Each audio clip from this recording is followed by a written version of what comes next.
జోగులాంబ గద్వాల జిల్లాలో శరన్నవరాత్రి మహోత్సవాలు కొనసాగుతున్నాయి.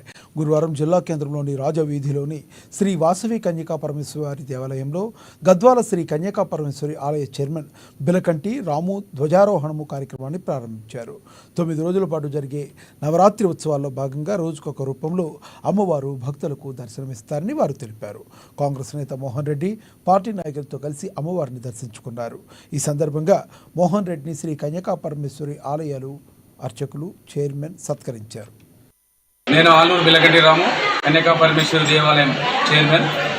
దేవి శరన్నవరాత్రుల్లో మొదటి రోజు ఈరోజు నవరాత్రులు పురస్కరించుకొని ఈరోజు మా స్వగృహం భీమ్నగర్ నుండి వాసవి మాత ఉత్సవమూర్తులను గద్వాల పట్టణ పురవీధులలో అంగరంగ వైభవంగా మేళతాళాలతో దేవాలయం తీసుకురావడం జరిగినది.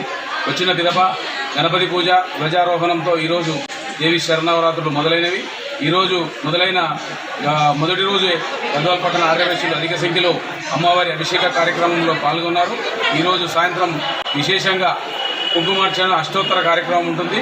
తదుపరి జానపద కార్యక్రమాలు కూడా సాంస్కృతిక కార్యక్రమాలు ఉంటాయి. ఈరోజు వాసవిమాత వారాహి అవతారంలో దర్శనమిస్తున్నారు. కావున ఈరోజు సాయంత్రం గద్వాల పట్టణ ఆర్యవైశ్యులు అధిక సంఖ్యలో హాజరవుతారు.